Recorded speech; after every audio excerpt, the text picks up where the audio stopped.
Good morning. आप सभी को मेरा नमस्कार। नीव इंस्टीट्यूट पे आप सभी का बहुत बहुत स्वागत किया जाता है। आज के इस लेक्चर में हम जनरल साइंस की क्लास नंबर 11th को आगे डिस्कस करेंगे। इससे पहले जनरल साइंस के ऊपर कुछ लेक्चर्स आ चुके हैं और मैं मान सकता हूं कि वो लेक्चर्स आपके बढ़िया से प्रिपेयर हो चुके होंगे।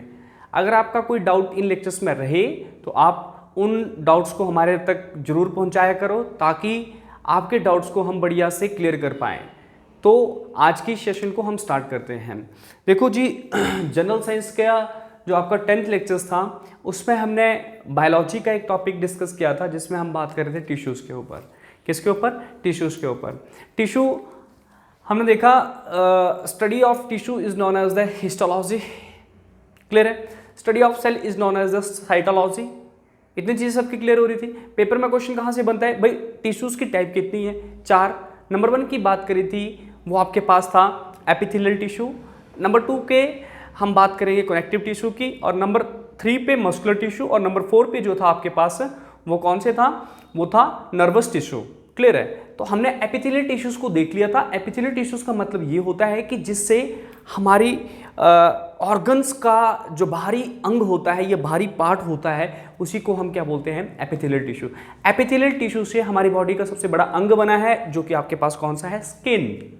क्या नाम है? स्किन, या फिर जो हमारी चमड़ी रहती है वो एपिथेलियल टिश्यू से बनी हुई होती है। नेक्स्ट हमारा जो टॉपिक था वो था कनेक्टिव टिश्यूज। क्या नाम था? Connective tissue. और कनेक्टिव टिश्यूज में हमने 2 तरह के टिश्यू देखे थे और उनमें से एक टिश्यू हम डिस्कस कर चुके थे, कनेक्टिव टिश्यूज, है ना। कनेक्टिव टिश्यूज में हमने एक एरियोलर की बात करी। एरियोलर टिश्यू, जिन्होंने पहले की क्लास बढ़िया से देखी उनको समझ आ रहा होगा। एरियोलर टिश्यूज में हमने क्या पढ़ा कि भैया एरियोलर टिश्यूज वो टिश्यूज होते हैं जो कि 2 मस्कुलर्स को मिलाने के लिए आगे काम करते हैं या 2 पार्ट्स को कनेक्ट करने के लिए काम करते हैं, उनको एरियोलर टिश्यूज में हम काउंट करते हैं। क्लियर है चीजें? हाँ, तो अब नेक्स्ट आपके पास नंबर 2 जो हमारे लिए इंपॉर्टेंट था वो ये था। इसमें हमने देखा था कनेक्टिव टिश्यूज में आपके पास एक बहुत सही आपके पास टाइप चलती, वो है ब्लड, है ना। ब्लड के बारे में हमने पढ़ा था और यहीं से क्वेश्चंस निकलते हैं। एरियोलर भी उतना इंपॉर्टेंट नहीं है। एपिथेलियल चलो मान सकते हैं कि नहीं, स्किन से क्वेश्चंस पूछ लेता है, पर ब्लड से सबसे ज़्यादा क्वेश्चंस पूछे जाते हैं। ब्लड के बारे में सबने पढ़ा भाई, ब्लड की फंक्शनिंग क्या हो रही है, ब्लड क्या काम करता है? 3 काम करता है। एक ट्रांसपोर्टेशन, एक आपके पास प्रोटेक्शन, एक आपके पास रेगुलेशंस। वो हमारे तापमान को बना के रखता है, रेगुलेट करता है उस चीज़ को, है ना। हमारे तापमान को ज़्यादा बढ़ने नहीं देता है हमारा ब्लड। क्लियर है? वो अलग चीज़ है कि हमारे अंदर कोई वायरस घुस गया है या कोई बाहर से इन्फेक्शन आ चुकी है जिससे हमें फीवर हो गया है, वो अलग चीज़ है। पर वैसे जनरली अगर मैं भी स्वस्थ खड़ा हूँ तो मेरे शरीर में जो एक टेम्परेचर को रेगुलेट करके रख रहा है वो कौन सा था? ब्लड। लास्ट क्लास में देखा ब्लड में 4 तरह की चीज़ें पाई जाती थी, उनके ऊपर हम बात करेंगे, वहाँ से क्वेश्चन बनते हैं भैया। 4 चीज़ें कौन कौन सी पाई जाती थी? नंबर 1 प्लाज्मा, नंबर 2 पे आपने देखा red blood cell RBC, number 3 पे आपने देखा WBC white blood cell, number 4 पे यहाँ पे आपने लिखा था प्लेटलेट्स की बात करी थी, है ना। प्लेटलेट की बात करी, ये चीज़ें क्लियर है ना? हाँ, तो देखो आज हम बात करेंगे केवल और केवल किसके बारे में? प्लाज्मा के बारे में। देखो होता क्या है, जो हमारे ब्लड में ना जो एक लिक्विड पोर्शन है ना, वो ही आपके पास क्या होता है? प्लाज्मा, है ना। बोला गया कि हमारे ब्लड में जो लिक्विडिटी रहती है वो किसकी वजह से? वो आपके पास रहती है प्लाज्मा की वजह से। अगर बोला जाता है हमारी बॉडी में प्लाज्मा नहीं होता तो क्या होता कि जो हमारा ब्लड है वो लिक्विड नहीं होता, वो एक तरह से सॉलिड ही रहता और उसकी वजह से हम जीवित नहीं रह पाते। क्योंकि ब्लड जो है, ब्लड कैसा होना चाहिए? लिक्विड ही होना चाहिए ना। अगर हम अपने पूरे सिस्टम को समझे, अपने पूरे बॉडी सिस्टम को समझे, तो भाई हमें ब्लड तो लिक्विड ही चाहिए। और लिक्विडिटी कौन बना के रखता है? प्लाज्मा। क्लियर चीज़ें? पूरे ब्लड में बोला जाता है ये जो प्लाज्मा होता है लगभग ये 50% 55% होता है। कितना होता है? 55%। क्लियर है? हाँ, तो मैंने क्या बोला, एक पानी जो एक लिक्विडिटी पाई गई है हमारे ब्लड में, वो किसकी वजह से है? वो है प्लाज्मा की वजह से। अब बोला जाता है अगर मैं प्लाज्मा की बात करूं, प्लाज्मा में 90%, चीज़ों को ढंग से सुनना तभी समझ आएगी, प्लाज्मा में 90% वाटर होता है। क्लियर है? और 10% जो होता है इसमें वो protein protein plus salt plus uncarbonic material. Clear है ना। तो ये चीज़ें होती हैं आपके पास किसमें, प्लाज्मा में।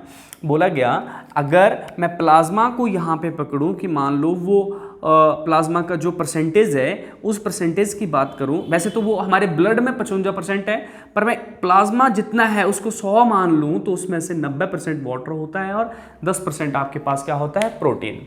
क्लियर चीज़ है। अब देखो ये प्रोटीन्स कौन कौन से होते हैं, वहाँ से भी क्वेश्चंस बहुत बार बना है, पर अभी के लिए आप एक चीज़ सुनो जरा। बोला जाता है जैसे फॉर एग्जांपल मान लो हमारी बॉडी में कोई इन्फेक्शन हो गया है ना, कोई बाहरी इन्फेक्शन हमारी बॉडी में एंटर कर गया है, उस टाइम क्या होता है ना, हमारी बॉडी में प्लाज्मा की कमी हो जाती है। और जब हमारी बॉडी में प्लाज्मा की कमी होती है तो हमें डॉक्टर एक थैली चढ़ाता है, पर वो ब्लड की थैली नहीं होती, वो प्लाज्मा की थैली होती है। और वो किस कलर में आपको दिखाई देता है, येलो कलर में। याद रखना प्लाज्मा का जो कलर दिखाई देता है वो कैसा, येलो, है ना। और इसमें और इम्पोर्टेंट रख लेना प्लाज्मा के बारे में, वो विस्कस होता है। विस्कस का मतलब कि थोड़ा गाढ़ा होता है। क्लियर है ना। तो क्या बोला गया, प्लाज्मा हमारे ब्लड के अंदर जो लिक्विडिटी बनी हुई होती है वो इसी की वजह से बनी होती है, जिसका रंग येलो या पीला होता है। और इसमें 90% तक पानी होता है और कुछ परसेंट आपके पास वाटर होता है, प्रोटीन होता है। क्लियर है चीज़ें। हाँ, तो अब हम बात करें, बोला गया कि जब आपके पास एक डेंगू या डेंगी जिसको आप बोलते हो, डेंगू के टाइम में पता क्या होता है, ये प्लाज्मा चढ़ाना पड़ता है डेंगू के पेशेंट को। मतलब किसी की बॉडी में डेंगू जो एक वायरस है या एक डेंगू जो इन्फेक्शन है वो पहुंच चुकी है, तो उस टाइम उसके ब्लड में प्लाज्मा की कमी हो जाती है। तो डॉक्टर क्या काम करता है, ब्लड के साथ प्लाज्मा भी उसको चढ़ाता है। प्लाज्मा येलो कलर का होता है और प्लाज्मा से होगा क्या, हमारे बॉडी में जो ब्लड है, ब्लड को एक तरह से लिक्विडिटी प्रॉपर मिलेगी, प्लस कुछ प्रोटीन्स जो होते हैं वो भी यहाँ पे मिलेंगे। वो देखते हैं कौन से प्रोटीन्स थे। क्लियर है। आ जाओ जी, नेक्स्ट आ जाओ। जो प्रोटीन्स प्लाज्मा में पाए जाते हैं वो मेनली 4 हैं, है ना। उनको देख लेते हैं वो क्या क्या थे। नंबर 1 पे लिखना एल्ब्यूमिन। नंबर 2 पे लिखना ग्लोवोमिन। नंबर 3 पे लिखना फिब्रोजन। और नंबर 4 पे लिखना प्रोथ्रोम्बिन। THROMBIN,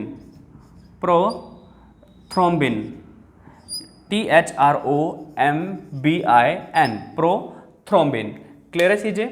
तो यहाँ पे देखना बोला जाता है कि जो एल्ब्यूमिन की बात करी, एल्ब्यू भी बोल सकते हो या एल्बुमिन भी बोल सकते हो, कोई दिक्कत नहीं है ना, बस समझ आने चाहिए चीज़ें। ये आपके पास जो हैं वो 4 प्रोटीन्स जो होते हैं वो प्लाज्मा में पाए जाते हैं मेनली, है ना। और इनमें जो सबसे इंपॉर्टेंट होता है हमारी बॉडी के लिए वो है एल्बुमिन। एल्बुमिन क्यों इंपॉर्टेंट है, बोला जाता है ये जो प्रोटीन है ये हमारे ब्लड से एक्स्ट्रा वाटर को ऑब्जर्व करता है। मतलब फॉर एग्जांपल की मैं बात करूं, जैसे हमने देखा है ना कि भैया हर किसी चीज़ की एक अपनी सीमा होती है। मतलब कोई भी चीज़ एक्सेस में नहीं होनी चाहिए। मतलब अगर खाते जाओगे तो उससे भी परेशानी है, बहुत सारे रोग लगेंगे। पानी पीते जाओगे एक लिमिट के ऊपर भी पीते जाओगे तब तो दिक्कतें है ना, वॉमिटिंग आना स्टार्ट हो जाएगी। तो वही दिक्कतें यहाँ पे हैं कि बोला गया कि जो एक्स्ट्रा वाटर है ना, हमारी बॉडी में वाटर की जो ज़रूरत है, बोला हमारे ब्लड में वाटर की ज़रूरत है, पर वो एक फिक्स्ड अमाउंट में है। अगर वाटर एक्स्ट्रा हो जाता है तो उसको ये प्रोटीन यहाँ पे क्या करता है, ऑब्जर्व करता है। क्लियर है मेरी बात। वो कौन सी प्रोसेस के तहत, लिख लेना, बाई ऑस्मैटिक प्रोसेस के द्वारा आपके पास जो ये एल्बुमिन है वो एक्स्ट्रा वाटर को ऑब्जर्व करता है, सुखा लेता है। ऑस्मैटिक प्रोसेस का मतलब क्या होता है, जैसे हमने पढ़ा था ना एक सेमी प्रीमिएबल मेम्ब्रेन, कहाँ पे पढ़ा था, सेल्स वाले में। तो यहाँ पे भी क्या है कि ये सेमी प्रीमिएबल मेम्ब्रेन के तहत ही चलता है ये, कि मतलब कि एक पतली सी झिल्ली होती है, उसमें से क्या करता है ये एल्बुमिन कि उस ब्लड को, उस पानी को ये बाहर निकाल देगा, है ना, पानी को बाहर निकाल देगा, पर जो ज़रूरत की चीज़ें हैं उनको वो अंदर ही रख देगा। प्लाज्मा को नहीं बाहर निकाल रहा है, ब्लड को नहीं बाहर निकालता है, ये ओनली और ओनली किसको निकाल रहा है, ये किसको, एक्स्ट्रा वाटर को। तो उस चीज़ को बोल जाता है ऑस्मैटिक प्रोसेस, सेमी परमिएबल मेम्ब्रेन, मतलब पतली सी झिल्ली है वहाँ पे, एक पतली सी चादर है जिससे पानी बाहर आ गया और काम की जो चीज़ें हैं वो वहीं पे रही है। क्लियर हो रही चीज़ें, है ना। अब देखना इसमें इंपॉर्टेंस क्यों बनती है एल्बुमिन के लिए। बोला जाता है अगर मान लो एल्बुमिन की कमी हो जाए हमारे शरीर में, है ना, तो वो क्या माना जाता है कि जो हमारी किडनी है ना, हमारे जो गुर्दे हैं उसमें खराबी आ गई है, ऐसा माना जाता है। क्लियर है। जिसमें किडनी की प्रॉब्लम्स होती है ना, उनका ये टेस्ट होता है, एल्बुमिन का टेस्ट होता ही होता है। क्यों? क्योंकि देखो किडनी की प्रॉब्लम क्या है, अगर किडनी की बात करी जाए, वो एक गुर्दा है, एक छननी है हमारी, वो क्या करती है कि जो टॉक्सिक मटेरियल है जिनको हमारे शरीर में ज़रूरत नहीं है उस मटेरियल की, उसको वो छान के बाहर कर देती है हमारे शरीर से। फॉर एग्जांपल हमें प्रोटीन चाहिए, हमें विटामिन चाहिए, मिनरल्स चाहिए, वो हमारे शरीर में उपस्थित रहेगा, पर जो हमारे शरीर के लिए ज़रूरत नहीं है उस चीज़ को वो ऑटोमेटिकली क्या कर देती है, उस पानी को, उस टॉक्सिक मटेरियल को हमारी किडनी एज अ छननी बाहर कर देती है। जिस तरह से पत्ती छानते हो ना हम चाय से, है ना, तो वैसे ही वो क्या करता है कि जो मटेरियल अच्छा है उसको वो वहीं रहने देगा और जो गंदा मटेरियल है उसको वो बाहर निकालेगा, नाम था किडनी। क्लियर है चीज़ें, बात समझ आ रही है। पर बोला जाता है जब किडनी काम करना बंद कर दे, क्लियर है, तो उससे क्या होगा, किडनी अगर काम करने बंद कर देना तो जो हमारी बॉडी है ना उसमें पानी भरना स्टार्ट हो जाता है और हमारा शरीर जो वो पूरा फूल जाता है, स्वेलिंग आना स्टार्ट हो जाती है। क्या बोला गया, स्वेलिंग आना स्टार्ट हो जाती है। तो देखो यहाँ पे क्या था, अगर मान लो एल्बुमिन प्रोटीन इस किडनी के माध्यम से बाहर निकल गया, वैसे एल्बुमिन को तो अंदर रहना है ना, तभी तो हम स्वस्थ रहेंगे, क्योंकि वो एक्स्ट्रा वाटर को ऑब्जर्व करेगा। अब एक्स्ट्रा वाटर को ऑब्जर्व करने वाला कौन था, एल्ब्यूमिन। अब एल्ब्यूमिन को ही हमारी किडनी ने बाहर निकाल दिया है, तो क्या होगा भैया, पानी को निकालने वाला, जो हमारे ब्लड से पानी आता है ना, एक्स्ट्रा पानी होता है, उसको निकालने वाला कोई है ही नहीं है। तो क्या होगा, हमारा शरीर पूरा फूल जाएगा और उस पूरी प्रोसेस को बोला जाता है एडमा। क्या बोला जाता है, एडमा। उस पूरी सिचुएशन को क्या नाम दिया जाता है, एडमा। जब हमारा पूरा शरीर फूल जाता है, स्वेलिंग आ जाती है, तो उसको क्या नाम देते हैं, एडमा। तो ये इंपॉर्टेंट था, एल्बुमिन एक इंपॉर्टेंट, इसके कारण ये एक्स्ट्रा वाटर ऑब्जर्व करता है बाय ऑस्मैटिक प्रोसेस। अगर ये हमारी किडनी इसको लीक कर दे तो क्या होगा कि जो हमारा पानी निकालने वाला सोर्स था एल्बुमिन, वो अब काम नहीं करेगा, क्योंकि है ही नहीं, तो काम क्या करेगा, पानी हमारी बॉडी में रहेगा, बॉडी फूल जाएगी, उसको एडमा बोल देंगे। मोस्ट इंपॉर्टेंट था ये। क्लियर है। अब आ जाओ ग्लोबोमिन के ऊपर आ जाओ। बोला ग्लोबोमिन भी हमारी बॉडी में कुछ पैरामीटर्स को रेगुलेट करता है। क्लियर है कि मतलब ये भी हमारी बॉडी, हमारे ब्लड में सुधार करता रहता है। आप ऐसा रख सकते हो कि नहीं, ये जो उसकी एक तरह से फ्लो है ना, उसका जो एक लिक्विडिटी पोर्शंस है, उन सब में ये भी कहीं ना कहीं रेगुलेशंस का काम करता है। रेगुलेशंस का मतलब वो सुधार, है ना, रेगुलेट का काम करता है। बस आपने इतना लिख लेना है, ये कुछ खास नहीं है। इसमें क्या था कि ये भी कुछ पैरामीटर्स पे, हमारे ब्लड के कुछ पैरामीटर्स पे ये चीज़ों को रेगुलेट करता है। इंपॉर्टेंट थे ये दोनों, फिब्रोजिन और प्रोथ्रोम्बिन की बात करी जा रही है। ये इंपॉर्टेंट क्यों है, ये विटामिन के की तरह है। अब बताओ विटामिन के क्या था, ब्लड क्लॉटिंग के लिए सबसे यूजफुल है ना। बोला जाता है ये ब्लड क्लॉटिंग मतलब खून के थक्का जमाने के काम आते हैं, है ना। खून का थक्का जमाना मतलब कि जब हमारे बॉडी में कोई कट लग जाए तो वो खून ऑटोमेटिकली कुछ टाइम के बाद बंद हो जाएगा। वो किसकी वजह से, फिब्रोजिन प्लस प्रोथ्रोम्बिन, है ना।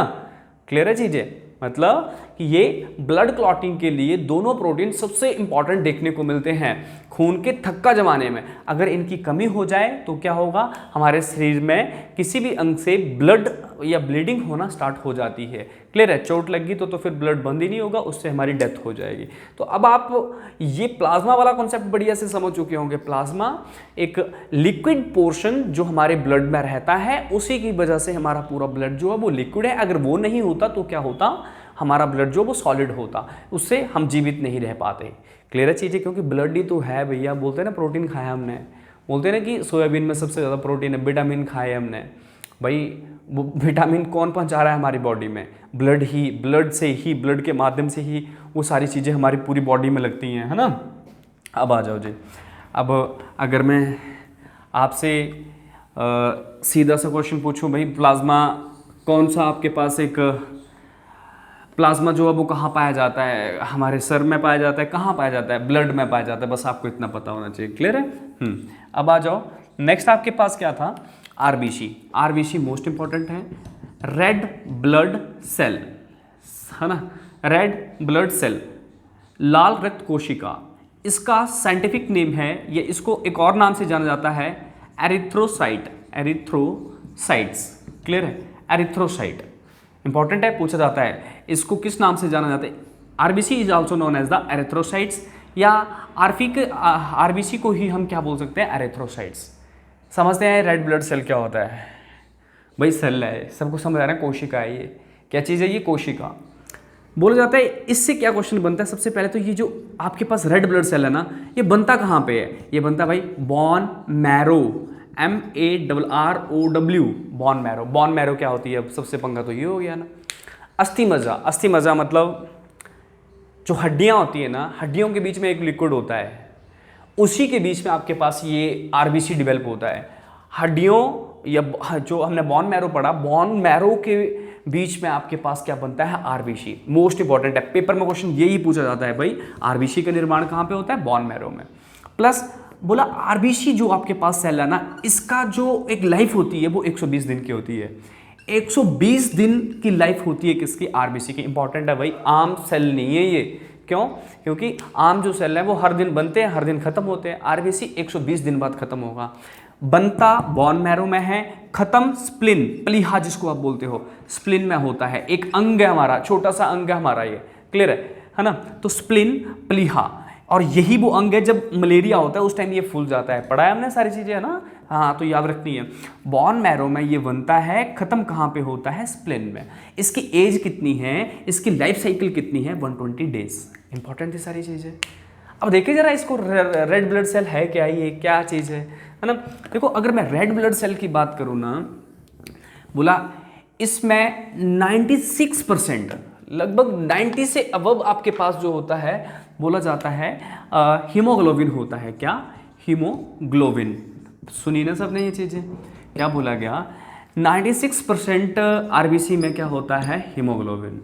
और हीमोग्लोबिन किसके साथ मिलकर क्रिया करता है? आयरन। हीमोग्लोबिन आयरन के साथ, सुना ना, ये सारी चीज़ें, आयरन कहाँ होता है? किस चीज़ के लिए जरूरी होता है? खून के लिए ना। आयरन के साथ मिलकर कौन क्रिया करता है? हीमोग्लोबिन। क्लियर है? बोला जाता है हीमोग्लोबिन का काम क्या है हमारी बॉडी में? हीमोग्लोबिन का काम क्या है? ऑक्सीजन को पूरी हमारी बॉडी में पहुंचाना और कार्बन डाइऑक्साइड को हमारी बॉडी से बाहर निकालना। ऑक्सीजन को पूरी बॉडी में फैलाना और कार्बन डाइऑक्साइड को बाहर निकालना, ये काम है हीमोग्लोबिन का। बोल जाता है जब हीमोग्लोबिन प्लस ऑक्सीजन आपस में मिलते हैं, हीमोग्लोबिन प्लस ऑक्सीजन आपस में मिलते हैं तो ये एक नई चीज़ बना देते हैं, ऑक्सी हीमोग्लोबिन। ऑक्सी हीमोग्लोबिन, तो ये ही अब ऑक्सीजन, हीमोग्लोबिन जो ये ऑक्सीजन, ये जो ऑक्सीजन है इसको हमारे पूरे शरीर में फैलाएगा और जो कार्बन डाइऑक्साइड हमारे शरीर में रहेगी उसको वो बाहर निकालेगा। क्लियर है? आरबीसी का फंडा समझ आ रहा है? आरबीसी के अंदर ही क्या है? हीमोग्लोबिन। हीमोग्लोबिन के साथ कौन काम करता है? आयरन, या आयरन हीमोग्लोबिन के साथ काम करती है। अगर मान लो आपसे क्वेश्चन पूछा जाए कि हीमोग्लोबिन की कमी हमारे शरीर में हो जाए तो क्या होगा? उससे क्या होगा? देखो, जो हमारे बॉडी पार्ट्स हैं, हमारे जो ऑर्गन्स हैं, वहाँ तक पूरी ऑक्सीजन नहीं पहुँच पाएगी। जब ऑक्सीजन नहीं पहुँच पाती है तो क्या होता है? सांस फूलती है ना। तो उस टाइम क्या होगा? हीमोग्लोबिन हमारी बॉडी में कम हो गया है तो क्या हो जाता है? जो ऑक्सीजन है वो पूरी बॉडी में नहीं मिल पाती है। एज अस्थमा रख लो, अस्थमा के पेशेंट की तरह हम हो जाते हैं कि नहीं, सांस फूलना, थोड़ा सा खड़े हैं तो बैठ जाना, है ना, वो सारी प्रॉब्लम्स हो जाती हैं। तो ये चीज़ें आपको पता होनी चाहिए। अगर आपसे डायरेक्ट पूछा जाए कि भाई आरबीसी की कमी से क्या रोग होता है, याद लिखना, एनीमिया। क्या? एनीमिया, जिसको हम क्या बोलते हैं? एनीमिया, या फिर जिसको हम क्या बोल सकते हैं? खून की कमी। इंपॉर्टेंट है रेड ब्लड सेल, और हमने बात करी अभी प्लाज्मा की। इंपॉर्टेंट है सारी चीज़ें। है ना। तो समझ सकता हूँ ना कि ये चीज़ें आपको क्लियर हो गई होंगी। कनेक्टिव टिश्यू का एक एग्जांपल ब्लड में जो चीज़ें हैं उसी के बारे में हम अभी डिस्कस कर रहे हैं। क्लियर है चीज़ें। अब जी अब आ जाओ, अब हमारा नेक्स्ट जो है वो है WBC। WBC white blood cell, white blood cell, white blood cell. WBC white blood cell, ये भी आपके पास घटक जो किसमें होता है, ब्लड में पाया जाता है। वाइट ब्लड सेल का जो साइंटिफिक नेम है इसको बोल जाता है ल्यूकोसाइट, ल्यूकोसाइट, ल्यूकोसाइट्स, है ना, LEUCO ल्यूकोसाइट्स, है ना। तो ये सही हो चुका है। क्या है WBC भाई, और RBC तो भाई खून के लिए जरूरी था ना, खून ही तो है, मतलब एक तरह से वो ब्लड बना रहा है ना। या RBC क्या करता है, एक सेल कोशिका अगर वो कम हो जाता है तो उससे हमारे ब्लड में कमी आ जाती है जिसको हम बोलते हैं एनीमिया, है ना। तो यहाँ पे WBC का काम समझते हैं पहले, सफेद रक्त कोशिका ना, क्लियर है। तो यहाँ पे क्या है देखो, ये जो वाइट ब्लड सेल है ना, हमें इम्यूनिटी सिस्टम, ये एक तरह से इम्यूनिटी देते हैं, रोगों से लड़ने की क्षमता हमारे शरीर में कौन देता है, WBC, एक सेल, है ना। WBC एक सेल है जो कि हमें रोगों से लड़ने की क्षमता देता है। तो मतलब हमें जो इम्यूनिटी प्रोवाइड करता है वो कौन करता है, WBC। इसी के साथ हमें क्या मिलती है, इम्यूनिटी, है ना, क्षमता, रोगों से, डिजीजेस से लड़ने की, है ना, इम्यूनिटी मिलती है। अब जी चलो देखते हैं इसमें क्या होता है। देखो WBC में ना 2-3 तरह के सेल्स पाए जाते हैं, बस मैं 2 ही लिखूंगा और जो पेपर से एग्जाम पॉइंट ऑफ व्यू से इंपॉर्टेंट है, न्यूट्रोफाइल और यहाँ पे लिखूंगा लिम्फोसाइट, लिम्फोसाइट, बस इन्हीं की बात करूंगा। देखो अगर मान लो हमारी बॉडी में कोई बाहर से इन्फेक्शन आ जाए तो सबसे पहले जो एक्टिवेट होता है वो आपके पास है WBC। WBC उस टाइम उस इन्फेक्शन से लड़ने के लिए तैयार हो जाता है और उससे लड़ता है। फॉर एग्जाम्पल किसी को सर्दी हुई है ना, सबको सर्दी हुई होगी, सभी को, है ना, छोटा मोटा बुखार भी आया होगा। एक ऐसा टाइम आता है छोटा मोटा बुखार है, हमने कुछ दवाई भी नहीं ली तब भी ठीक हो गए हैं। कैसे, हमारी बॉडी में WBC उस टाइम लड़ रहे थे। WBC क्या करते हैं, रोगों से लड़ने की क्षमता दे रहे हैं ना, तो WBC उस टाइम लड़ता है उसके साथ। उसके बाद अगर WBC में अच्छी इम्यूनिटी हुई और वो जो इन्फेक्शन है वो थोड़ा कमज़ोर हुआ तो उसको वैसे ख़त्म कर देता है। क्लियर है। तो यहाँ पे क्या बोल जाता है, अगर मान लो हमारी बॉडी में कोई बाहर से इन्फेक्शन आ चुकी है, सबसे पहले जो एक्टिव होते हैं WBC के सेल वो होते हैं न्यूट्रोफाइल्स। क्या, न्यूट्रोफाइल्स। ये पूछा जाता है पेपर में, सबसे पहले एक्टिव होते हैं ये, सबसे पहले लड़ने के लिए स्टार्ट हो जाते हैं, है ना। तो जैसे ये लड़ते हैं, अगर वायरस या जो बाहर की इन्फेक्शन है अगर वो थोड़ी नीचे इसके मुकाबले से वो थोड़ा, है ना, एक तरह से कमज़ोर हुआ तो इसको ख़त्म कर देगा। अगर मान लो न्यूट्रोफाइल यहाँ पे कमज़ोर है और बाहर का जो इन्फेक्शन है वो ज़्यादा घातक है, उस टाइम क्या होता है, फॉर एग्जांपल हमें खांसी होती है ना, कई बार वो ठीक ही नहीं होती है, वो खांसी हमें, हमारे अंदर पता नहीं कौन से बैक्टीरिया कौन से जीवाणु चले गए होते हैं और उन जीवाणुओं को न्यूट्रोफाइल्स नहीं मार पाता है। हम खांसी करते हैं तो बलगम आता है ना, उसमें ग्रीन जैसी लेयर आती है, उस बलगम में ग्रीन जो आपके पास कलर बनता है वो किसकी वजह से, न्यूट्रोफाइल्स की वजह से। क्योंकि वो ग्रीन जो होते हैं वो न्यूट्रोफाइल सेल्स होते हैं, वो शहीद हो चुके हैं। जो शहीद होगी चीज़ें वो हमारे शरीर को थोड़ा चाहिए भाई, वेस्टेज मटेरियल बाहर निकलता है तो वो हमारे बलगम या मकस के आधार या मकस के थ्रू वो बाहर निकलती चीज़ें। न्यूट्रोफाइल सबसे पहले एक्टिव होते हैं। नंबर 2 पे जो सबसे लड़ने के लिए तैयार हो जाते हैं वो है लिम्फोसाइट्स। याद रखना लिम्फोसाइट्स, पर याद रखना लिम्फोसाइट्स का कोई फंडा कुछ हो रहा है। फंडा क्या है इसका, बोला जितना बड़ा रोग होगा ना उतना ही संख्या लिम्फोसाइट्स की देखने को मिलेगी। फॉर एग्जांपल मतलब ये हार नहीं मानता लिम्फोसाइट्स, क्लियर है, ये लास्ट में हार मानेगा। होता क्या है, फॉर एग्जाम्पल बाहर से कोई बड़ा सा घातक रोग आ गया हमारे अंदर जिसको हम कैंसर बोल रहे हैं, उस टाइम क्या होता है कि ये लड़ता है, कौन, लिम्फोसाइट्स लड़ रहा है।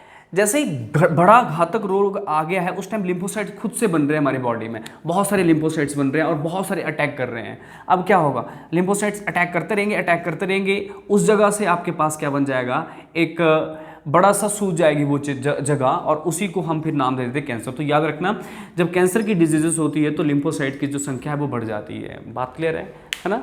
हाँ। और एक एड्स की टाइम आता है तो उस टाइम WBC की संख्या घटती है या बढ़ती है? घटती है उस टाइम। 2 क्वेश्चन हमने पढ़े हैं पहले, तो ये चीज़ आपको पता होनी चाहिए, इंपॉर्टेंट थी।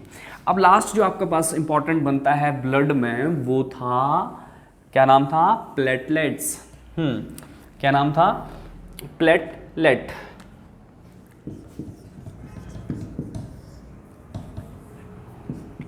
प्लेटलेट भाई, प्लेटलेट क्या है? ये एक तरह के हम आम भाषा में इसको ना सेल बोल देते हैं, है ना?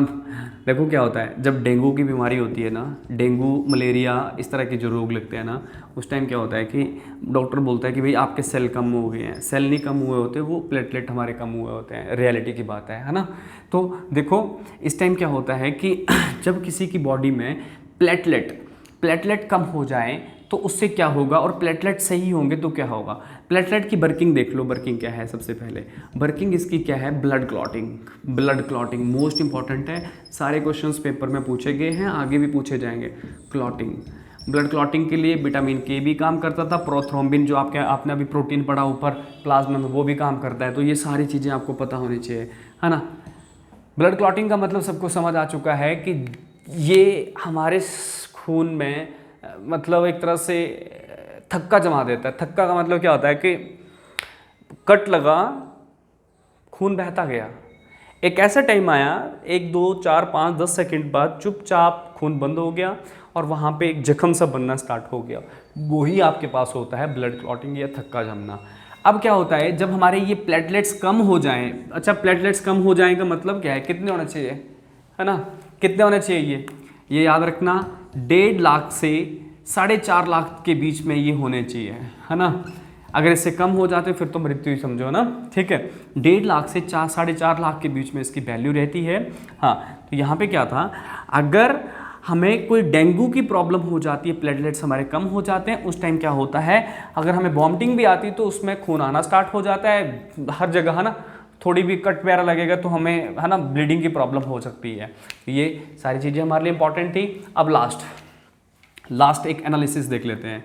आपने पढ़ा एक RBC, एक आपने पढ़ा WBC और एक आपने देखा प्लेटलेट्स की वैल्यू तो आपको पता चल गई कितनी, 1.5 लाख से 4.5 लाख। इसकी वैल्यू बताओ, 5,000 से लगभग कितना, 9,000। 5,000 से 9,000 के बीच में WBC होना जरूरी होते हैं। अगर RBC की बात करूँ तो 90% जो होता है हमारे ब्लड में RBC होना जरूरी होता है। क्लियर है चीज़ें? तो मैं उम्मीद कर सकता हूँ कि ये सारे क्वेश्चंस आपको बढ़िया से समझ आ चुके होंगे। पेपर में क्वेश्चन यही बनेगा, WBC का साइंटिफिक नेम ल्यूकोसाइट, RBC का साइंटिफिक नेम आर्थ्रोसाइट्स। RBC अगर हमारी बॉडी में कम हो जाती है क्या होगा? एनीमिया की कमी। हीमोग्लोबिन कहाँ पाया जाता है? RBC में। RBC बनता कहाँ पे है? Narrow, bone marrow. क्लियर है? तो काफ़ी है, मिलते हैं नेक्स्ट लेक्चर में। थैंक यू, धन्यवाद। बढ़िया से पढ़ाई किया करो। ओके जी।